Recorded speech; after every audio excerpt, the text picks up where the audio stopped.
Hey, Al, JC Mill of Crossbus Outdoors. Going to be here tonight. We're going to be talking about fire kits. We're going to have a series on fire kits also among our other projects.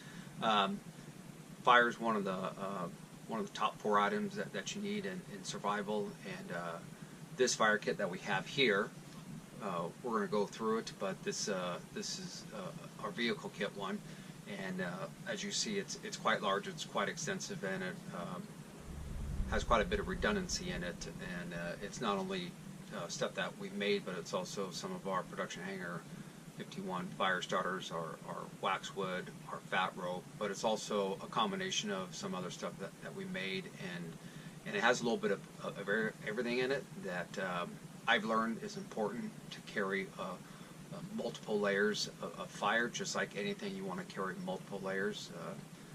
The old saying go, two is one and one is none.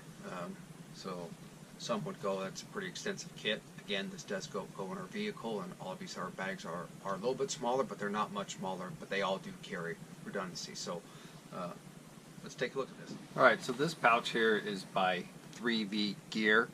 I bought a few of these. I've also bought a few of One Tigris pouches too. You know, I know there might be some other pouches out there on the market that are better, but they are expensive, and one of our ideas on this channel is make sure we keep everything budget minded, but yet good quality.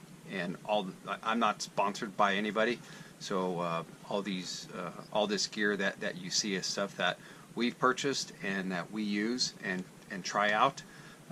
Sometimes, as I said in my introduction video, sometimes we do good and sometimes we don't. It doesn't mean it could be a bad product necessarily. It means it could just not work out for us. And other times there's maybe cost that's involved and the quality's not that good. So anyways, this is by 3V Gear. Let's measure this out here. We are 7 by 6. Looks like we got this expanded to about, I've got it unzipped, so sorry about that, about 3.5 inches. So it's a good sized pouch. We can put a lot in it. We're going to kind of open it up and take a look at it. But let's start here in the back. You guys see that's got a little areas to hold on to stuff. We've got some just inexpensive matches here. You know, again, we're just throwing packs together. We're constantly throwing packs. These are good matches. Come with a little striker on the side. We always carry a Bic lighter, something I've learned, especially from Step 1 Survival. Go check out their channel over on YouTube, Step 1 Survival. But it just talks about putting a hairband around it so you can't hit that trigger down and waste fuel while it's in there. So that comes right off. But keep that in mind. You want to protect that trigger. The other thing we carry in here, even though I do carry a ferro rod in here, and we talked about this in one of our videos, I think on Instagram, is just a little magnesium striker. The problem with these is the striker doesn't last very long, so it'll wear down. This came off the other day, and so I epoxied it back on, but I turn it around so it doesn't have any type of curvature to it, so you can see. But they do wear out, but they're good just to throw on. You can pick these up for $4 or $5. This is a Coghlan's. They've been around since late 50s, early 60s, if I'm not mistaken, and they are made in the USA, which is nice. This is just some handmade fire starter. It's essentially sawdust with some igniter in there. I double bag it, okay, just to make sure no moisture or anything gets in here. But you just take this part, sprinkle it, and we'll be doing videos using some of this stuff to start a fire. But I'm not going to take it apart right now, just because inside the shop. And but anyways, this little fire starter is something generic. Any woodworking guy, you guys save your sawdust, brush it up, some little bit of accelerator in there, and a little bit of coating, and anybody can make this, and we'll show how to make it. So put that off the side there. I always carry just a little generic little knife, even though I have a knife on me. You could pick these up off of eBay. This is a Defender. Not sure if you can see that very well. Anyways, it's a good little, you could call it a neck knife. I was actually going to drill a hole here in the bottom and be able to run a lanyard through that. Right now it's got a generic little plastic belt clip. I don't think it'll last, but it's an inexpensive knife you could throw right in your kit, and you can use with the magnesium striker or shape wood or whatever, but I always carry a knife in the kit. Let's hop up front here. We've talked about this. We do carry a production hanger 51 waxwood stick.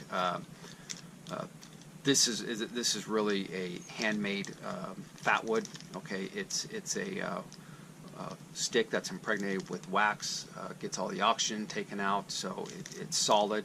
We've done a video on it before. We do sell these on our website at crossbus.com, but we have these in all packs. They're individually wrapped, so you don't have to worry about stuff getting all over the place. And where we live, we don't have fat wood, so a lot of comments always come back, a lot of remarks. I'll just go in my backyard and get fat wood. I would love to do that, but we can't, so we do carry something like this. I've had to order pieces of fat wood in, so I could actually split down and make splinters ourselves. But at the same time, as I said in the very beginning, we do redundancy. We have redundancy on everything in our kit as best as we can. And I do welcome any suggestions or ideas, and share your kits too. But anyways, so this I had to order, and came in a couple pieces, and it was, I don't know, it was quite expensive, so really not feasible, especially for the price what we could do our waxwood sticks at. The other thing we do carry is the new Gen 3 fat rope stick. Okay, they do not make, sorry about that, they do not make the old fat rope anymore. It is the new Gen 3, which is considerably larger. It also comes with an outer cardboard sheet that is also ignitable, so you just really take off this outer wrapping. But you can see the size difference, the diameter difference. So this is awesome. It works really well. It works as good and better than the original fat rope. But we carry the new fat rope Gen 3. A couple other things back here. We do carry a couple pieces of foil. I would suggest that. These are really good to start fires on. Maybe you don't have any bark laying around or anything like that, but you go and start your fire right on there. You can use this for water. You can use this to store a little wood on to dry it out. Put this on top of the fire. I would show a couple pieces. Make sure you buy a heavy-duty aluminum foil. Okay, we add these to our kits that we made. We talked about custom kits the other day. We do add these in our kits, the heavy-duty. If for some reason I have something cheap, it's not on purpose, just because I'm learning still, but as time goes on, we keep on raising our quality of products that we have as we learn, and still try to keep pricing in mind. So those are two pieces of foil. They probably 24 to 36 inches square.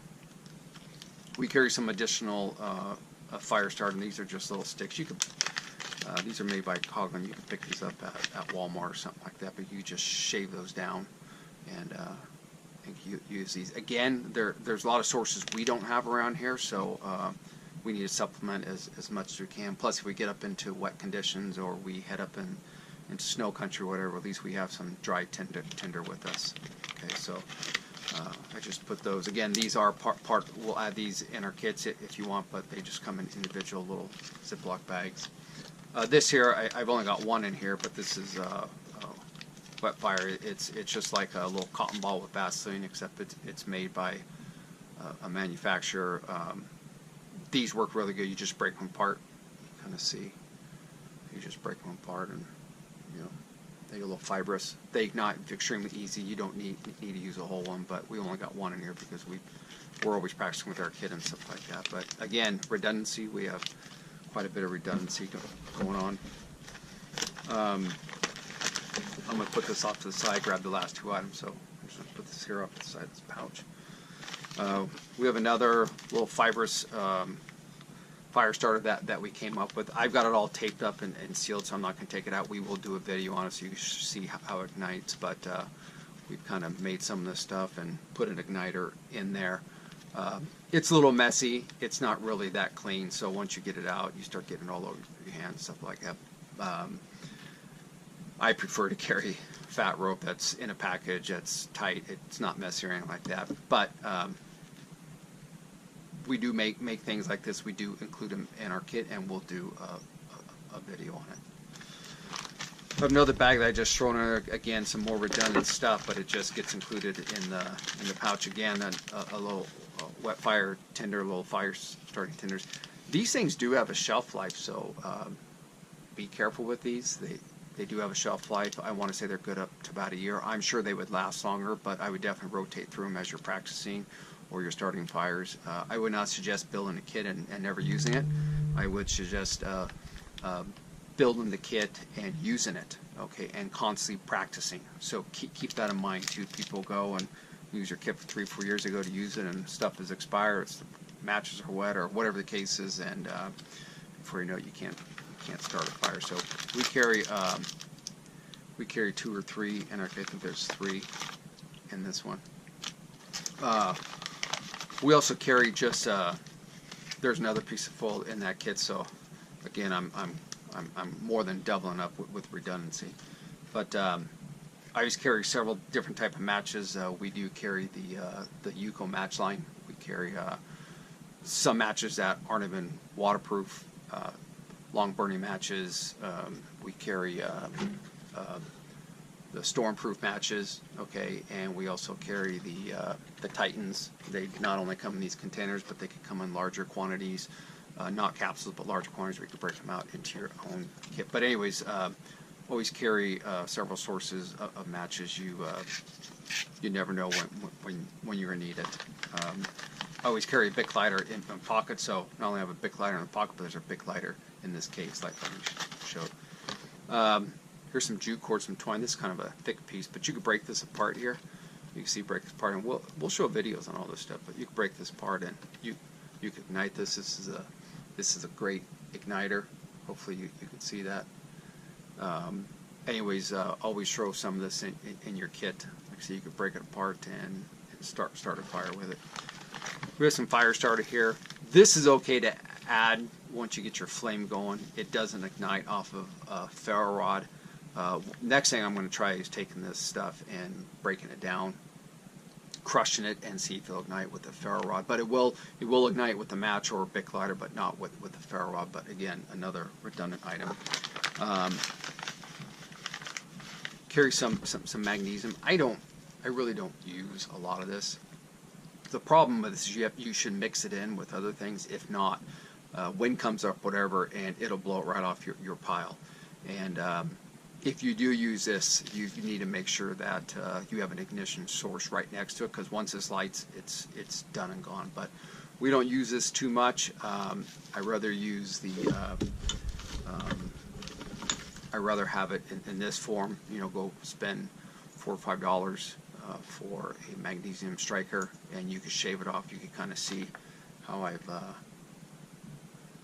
that's coming through. Okay, you can kind of see how I've already shaven that off, and you get quite a bit of magnesium flakes. But these are inexpensive. You can throw them in your kit, but make sure you mix them with some, or else they'll just blow everywhere in the wind. This is just something we were playing with, wrapping up some paper treat, and then we take a Gorilla Tape, because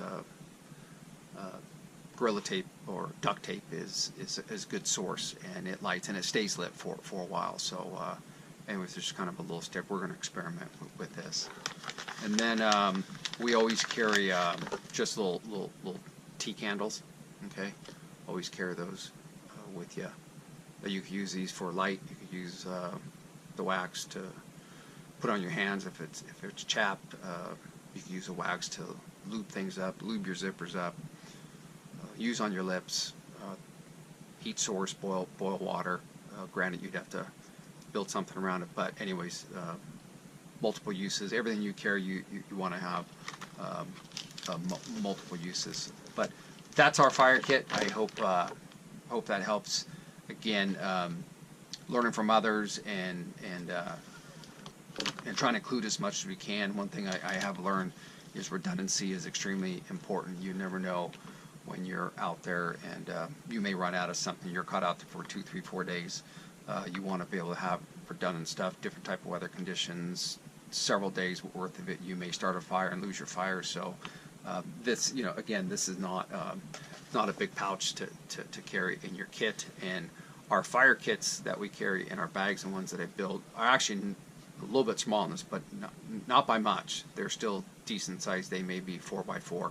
They're still a decent size. So, don't skip on your fire starting. It's especially into winter time right now.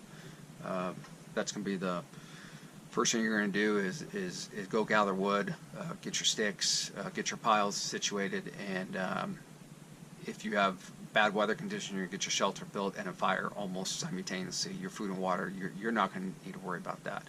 But you're going to need to get a fire going. You always want to build a fire in some rocks or against something, and have your shelter opposite that so it can come in. But fire is important. It's extremely important. It's going to keep you warm. It's going to boil your water. It's going to cook your food. It's going to do a lot of things. So, anyways, if you have any questions, leave in the comments below. Any ideas, leave in the comments below. I do appreciate. I'd like to hear what other people are carrying.